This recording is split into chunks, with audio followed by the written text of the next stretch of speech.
Previously on Dual Destinies. This is against my better judgment, but I'd like to conduct a short therapy session. That boy needs therapy. Prosecutor Blackwell, I trust you have no objections. Prosecutor Blackwell?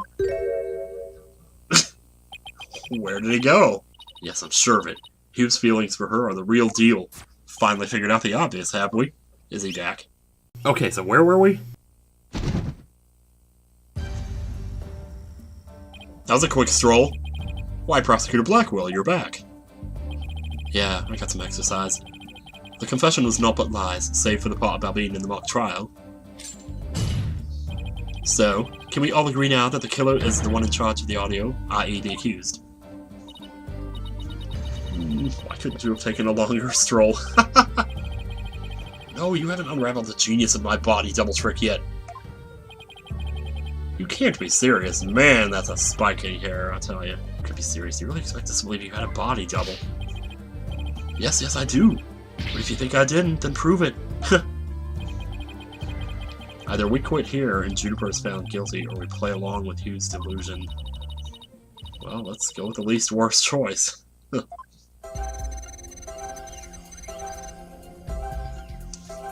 Okay, and he's surprised here?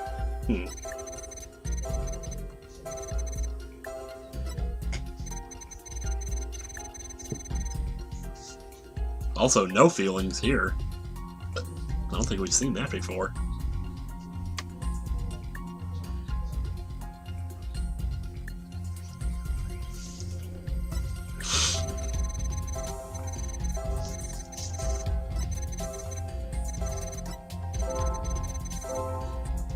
Short, I'm the killer. Now he's fearful and sad. Juniper's innocent, he's especially happy there, but... yeah, that one's definitely jumping out. I feel like there might be, like, multiple times that you could... multiple things you could push here. Mr. O'Connor, this emotion is inconsistent with your testimony. You don't know what you're talking about. I take joy in my intellect, feel anger toward your superficiality, suffer sadness at the world's ephemerality, and wonder at the universe's mysteries. Oh, I should have brought my dictionary to court. Wait, let me try that one again. Okay, cool. Alright, I mean, maybe, I don't know. Maybe he is sad about the body. Yeah, why would he be surprised? Like, if he used a body double, he would know. Maybe he was surprised at how bad the body double was. Like, seriously. Like, seriously, wear a mask, really?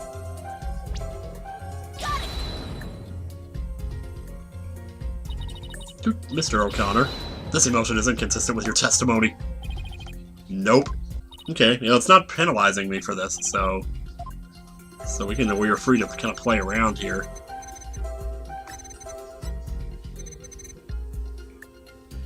I wonder why everything went off here. Like, this is the only one where he's not happy.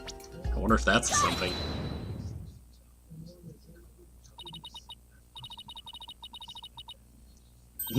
I didn't almost lose, you say. Very odd. You exhibited happiness the entire time, except during this statement. Ah, you don't know when to give up.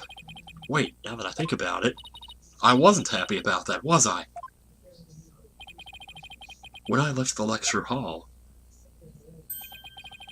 it was during Professor Mean's pre-trial speech.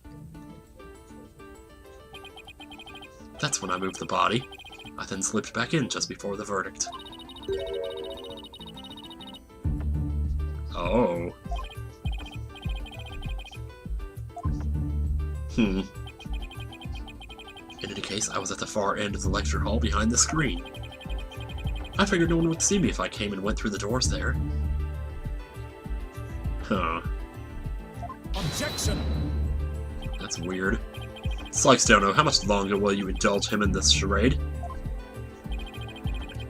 Well, it's true that none of the audience might see him go through either of these doors. The faculty seats on the balconies are a different story and have a splendid view.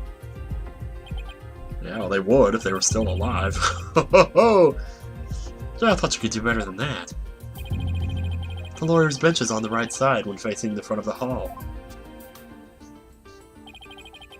I used the door on the right side near the lawyer's bench. Oh. That means my movements were only visible to someone in the left balcony seat. But that seat was empty at the time, which is only natural. Because she did. Yeah. Jeez, I was just being funny. I mean, I was just making it funny there, but yeah, that was it. That was the line of reasoning there. An empty balcony seat on the left side contradicts this piece of evidence. Uh-oh. I don't know. Well, let's see.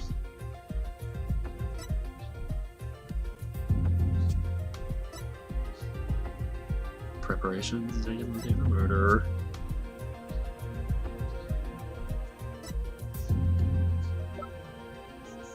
An empty balcony seat on the left side. Huh.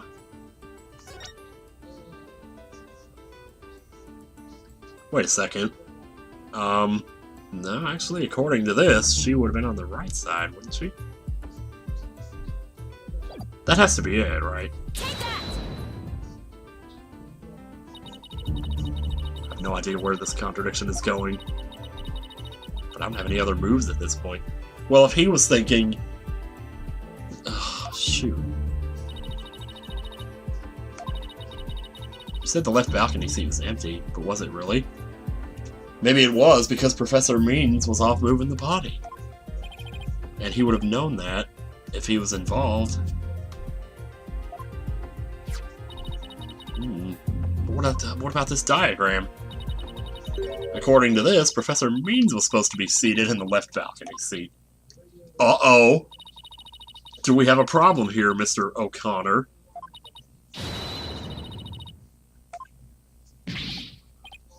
Oh. Boy.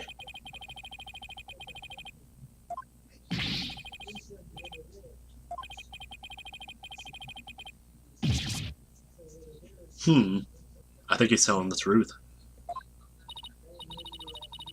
Doesn't seem like he's lying this time. Okay, Mr. O'Connor. Let's have you testify again, but this time don't spare any details. Where is this going?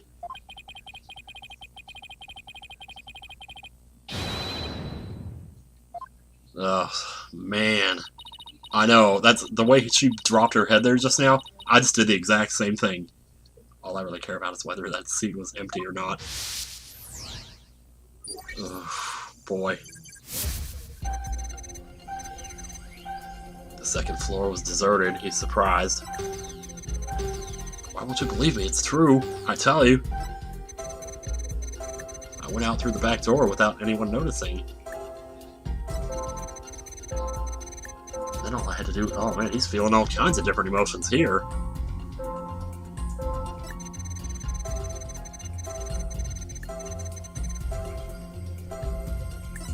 The happiness still makes sense because he's still trying to get her off. That one's kind of weird though.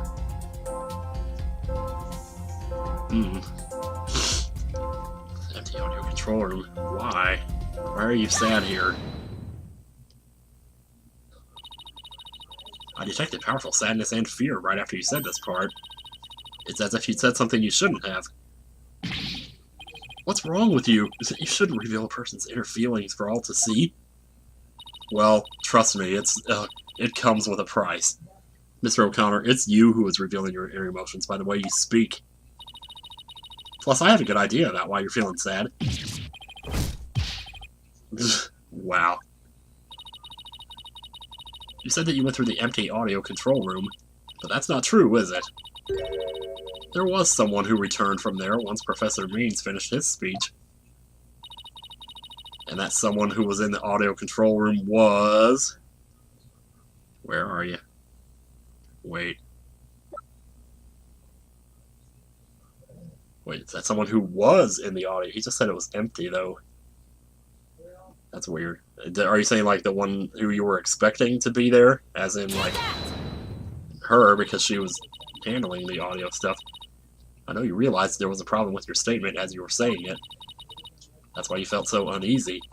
If the audio control room really was empty, that would mean Miss Woods was roaming around the campus. Uh-huh. Mr. O'Connor, if you really want to protect Miss Woods, just tell the truth. If you believe in her, revealing the truth is the same as protecting her. Juniper's innocent. That's the truth. But in this dark age of the law, the truth can be easily twisted to serve anyone's needs. When the end justifies the means, your only choice is to fight back with lies. Oh man. Is there something I can do to make him recant his false testimony? I fear nothing now that I have lost everything. Go ahead, Prosecutor Black Bill. Cut me down if you wish. With pleasure, my man. I thought you'd never ask. With you gone, me way swiftly proceed to a verdict. Well, here he goes. It's time. Oh, man, I love how everybody freaks out every time this happens.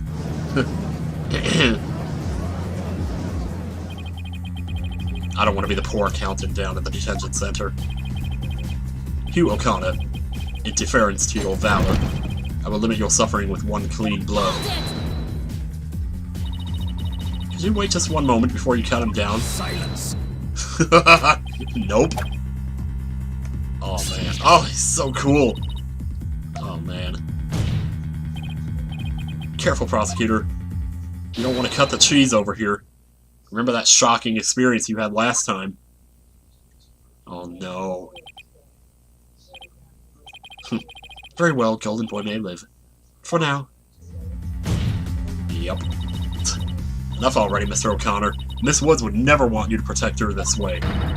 She values the friendship between the three of you more than anything. That's where you're wrong. She doesn't feel anything for me now. But what does it matter anymore? I might as well tell you everything. This is, no doubt, news to you, but I am not and never was a genius. Well, there's a big surprise! Sorry, but I already knew. Me too. And don't forget me. Though in all fairness, it was pretty obvious. I thought he was a genius at first, but the stuff he said was crazy. Or, no need to rub it in, just shut up and listen. It all started several days ago. I accidentally learned that my parents have been paying good money for my grades. What? But that's bribery. So the bribery wasn't Hugh's idea? All my perfect scores were the product of cold hard cash, not genius. Even worse, when I confronted my parents about it over the phone, they hung up on me. Juniper overheard me. Oh no!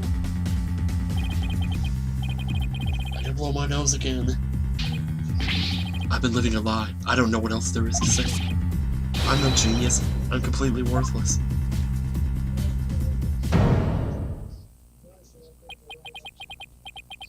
A perfect zero. Wow. Oh man. Goose egg.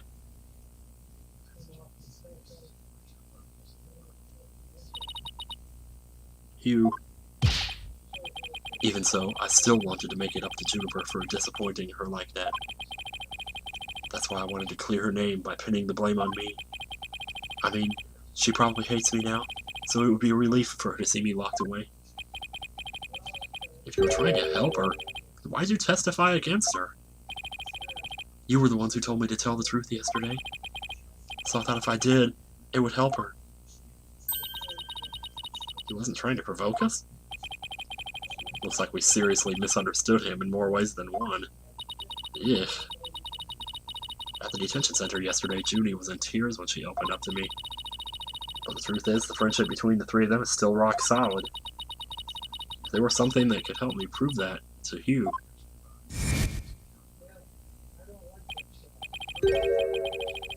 Proof of our friendship.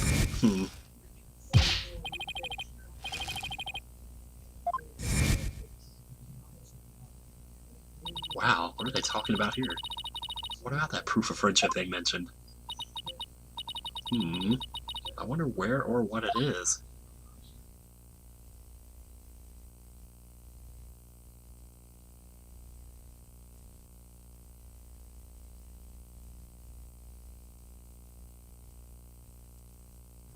Huh.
Objection!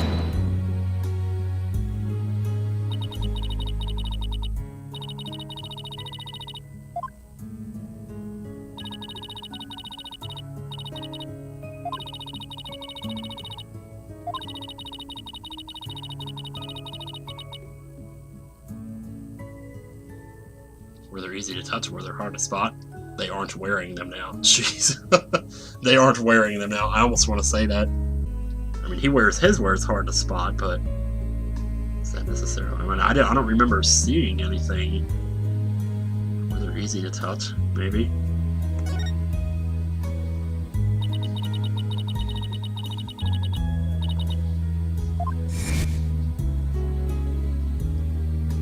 Oh my goodness. She holds her wrist. I even mentioned that a couple times, I think.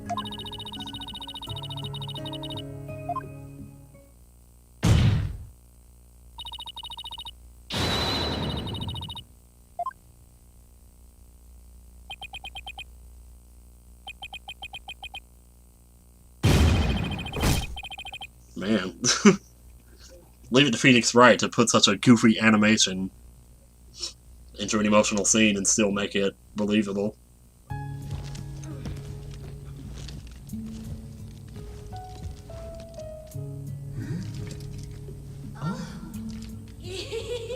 Robin, those bands of friendship that you made, just for the three of us. You may have forgotten about them, but not me.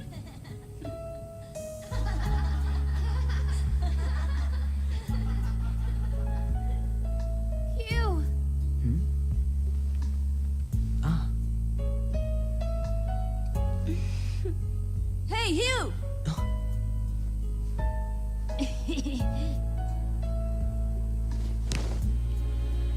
and to think, I should have known better than to doubt my best friends.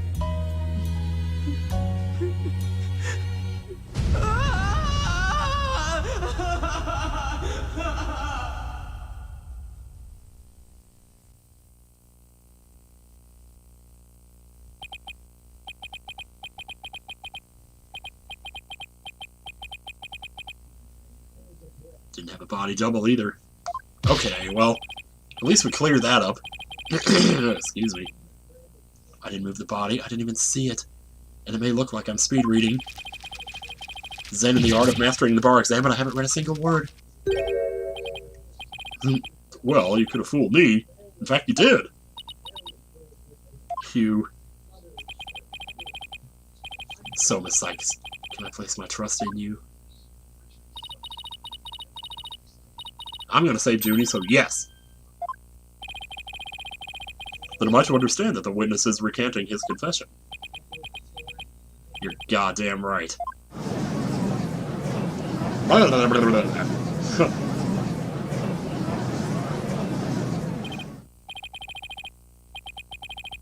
A most roundabout trial. I much prefer the turnabout variety myself. Well, you're not wrong. Now we are back to the fact that there was but one suspect who lacked an alibi.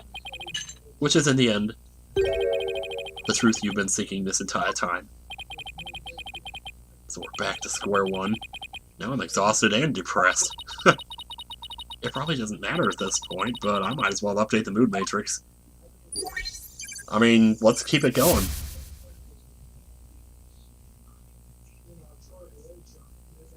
Oh, I had to press it.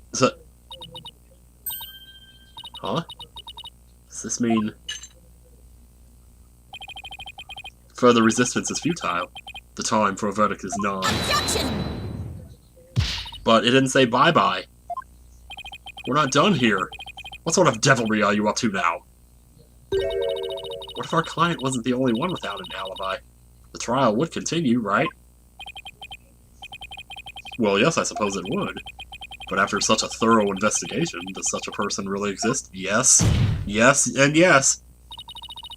Yes, we found someone. It may have seemed like a major roundabout. But Mr. O'Connor's testimony has cracked this case.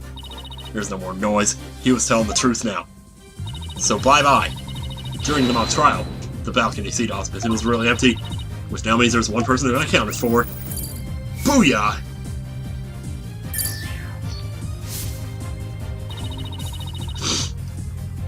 Ah, here we go. Booyah. Got you now, motherfucker. The balcony seat was empty. That much is true, isn't it, Mr. O'Connor?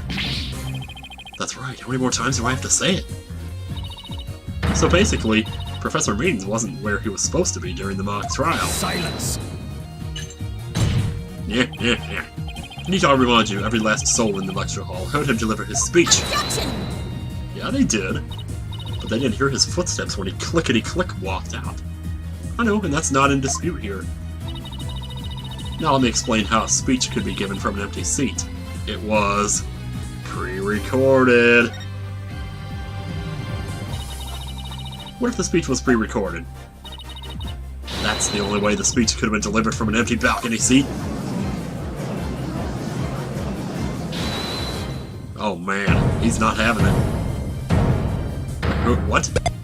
What? Wait, are you accusing Professor Means? That's insane! I know, isn't it though? Isn't it great? I mean, he's the one who gave me the tape recorder. Well, so much the better. Take this to the police, he said, and tell them you found it. What? Really? Wait a minute. Mr. O'Connor, did you just say that Professor Means gave that phony recording to you? Phony? The defense will refrain from hurling unsubstantiated allegations. I said he gave it to me, but what do you mean it's phony? Well, you haven't heard yet, have you? Well, allow me to retort!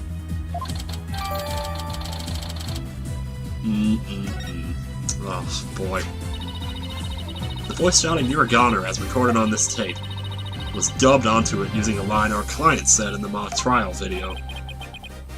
Why, this is an entirely crucial piece of evidence. Oh, man. Oh, man! Oh, we're zooming back in now. It's like we're getting our clarity back. If that's really true, then Professor Means has guilt written all over him. Get his ass in here. Defense moves to call Professor Aristotle Means to the stand. Silence! Uh-oh. The seat was never empty. 'Twas but an oversight by our dullard of a witness. An inmate who was formerly a surgeon once told me something. He said it's often all too easy to overlook the critical symptoms. Objection! Oh, we're not going to overlook this oversight. If the speech was pre-recorded, the basis for suspecting our client would be shattered. Let's check with Professor Means and see whether the empty seat was a witness oversight. A verdict without first looking into that would be inconceivable. That's enough, both of you. Now here's my opinion on the matter. I think we should go for turkey. While a surgeon overlooking critical symptoms is a problem, a witness's oversight too must not be overlooked. Thus, as to the matter of whether Professor Means was or was not in his faculty seat, I believe we must ask the professor himself. You're damn right. I agree. Professor Means should be here in the gallery today. Huh. Do as you please. Alright, Hugh, you're off. Hugh, you're off the hook. Go hug your friends, man. You've earned it. Hi there! How's it going, Tom Fox? Will you please state your name for an occupation for the record? Certainly, I'm Aristotle Means. Hey, we have the same voice. Sort of. Look up! I teach the lawyer course at Phoenix Legal Academy, and let me add that while I welcome any opportunity to assist with the trial, I don't care for this undue suspicion. Don't worry, Professor. We're just interested in the mock trial video right now. We just need to take another look at that speech you gave. Can we count on your cooperation in this? Very well, if that's all you're interested in. Please proceed, Miss Sykes. We need to find some sort of evidence that shows this speech was pre-recorded. Alright, I believe we're ready. Let's roll the video. Let's roll it. With your honor, with your permission, I'd like to play the following tape recording. Okay.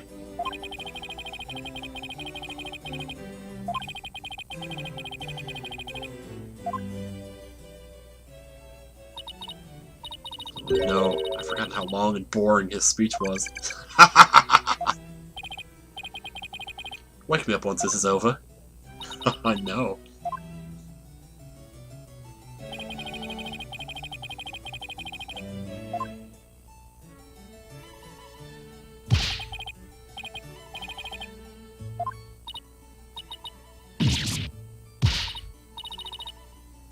Uh-oh.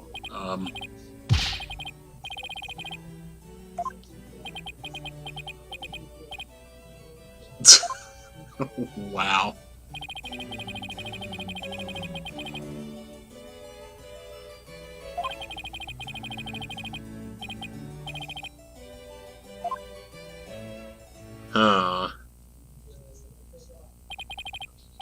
Okay.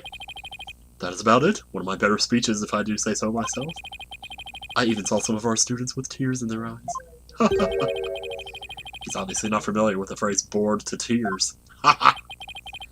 Listen, Sykes-Dona, if you have subjected me to this epic study in tedium without purpose, then I will fuck you up. Oh, wow. You were asleep the whole time. Well, Miss Sykes, did you notice anything strange about that speech? Could I please hear that last part again? Something about the Lady Justice. Hold it! There, I finally found what we needed. Oh, you should have let me do it. Professor Means, I have only one question about your speech. Why does that last part we just heard contradict with this? She's golden. Take that! The professor said the pure white Lady Justice would be watching over them, but the Lady Justice in the video isn't even close to being white. That's racist. It's as gold can be. Oh my. I'm not sure I can wrap my jaw around that. This is driving me crazy that we have the same voice now. I just can't get over it. Can we go out to lunch sometime? I didn't say it was made of gold, Your Honor. Now it's true that the statue is pure white, but it broke before the mock trial began. The one you see here is its replacement. Oh, well, that's a shame on every count. Ironically, this golden statue sticks out like a sore thumb compared to the white one, meaning the professor wouldn't have made a mistake in its color if he'd been present. That's good, but I don't know if that's going to get us there. It seems I have caused some confusion, but it was merely an oversight on my part. Objection! The statue was in the middle of the room. How did you not know what it looked like? Well, I'm old, you know. Well, I was in a balcony seat. Furthermore, the statue had previously been white. I'm afraid this isn't sufficient evidence of the speech being pre-recorded. We had our answer long ago. The accused was the only one to leave the lecture hall. No, wait! There's gotta be something. There's got to something that can prove that the speech was pre-recorded.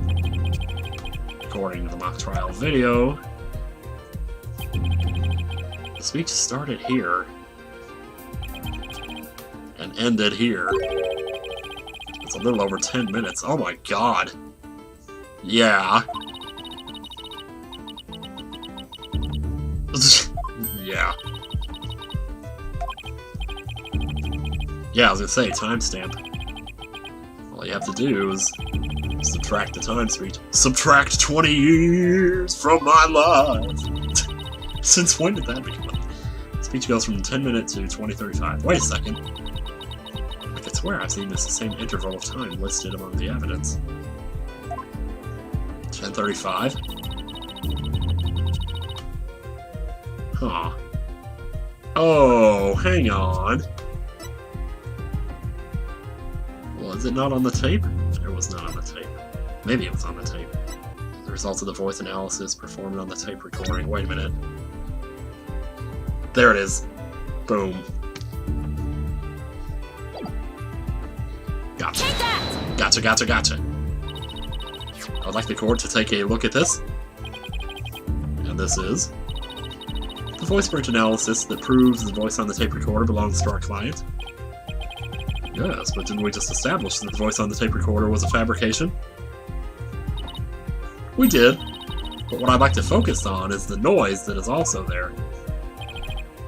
Noise? He taped over it. Yes, the defense believes it resulted when the tape's previous recording was erased. And what do you hope to prove by that? Well, the length of the noise is what's important. It's 10 minutes and 35 seconds long. It's a little convenient, huh? And what did the timestamp read at the moment Professor Means began his speech? Oh, that would be exactly 10 o'clock. Or 10 minutes. Now let's fast forward this long-winded exercise in boredom to the end. Okay, stop. The video timestamp now reads 20:35. Based on this, we know the time it took for that speech alone. Right, subtract 20 years from your life and you get 10:35. How weird is that? Awfully convenient, wouldn't you say?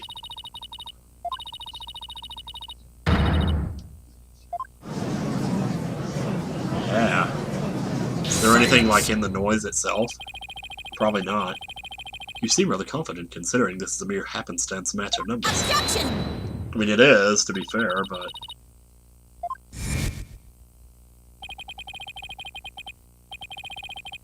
Oh, that's right. That's right, he did say that. But it's going to take a bit longer to recover the audio that was erased. Wouldn't that be something? Is that even possible? Can you do that, I wonder?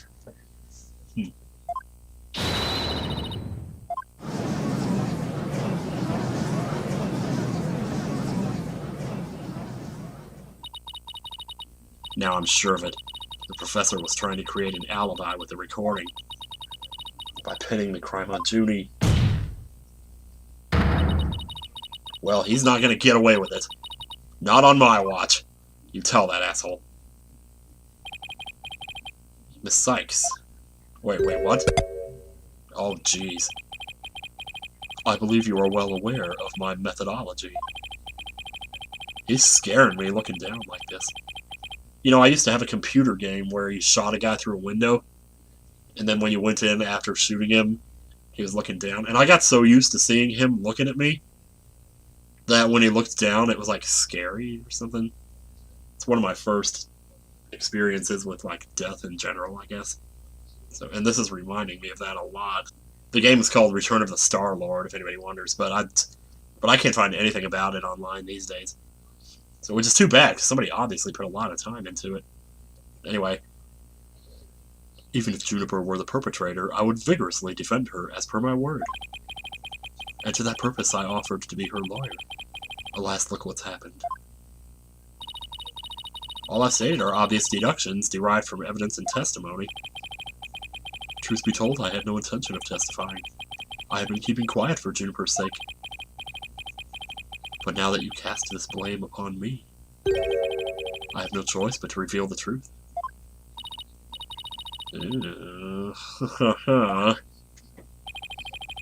I will now reveal the truth behind why I had to pre-record my speech before the mock trial. So look up and get ready to be blown. Yeah, I'm not reading that. Professor Mean's testimony. We'll get to this in a little bit, but I gotta stop here because I gotta stream pretty soon. So, next time on Phoenix Wright, we finish this. Pretty sure. See you guys later.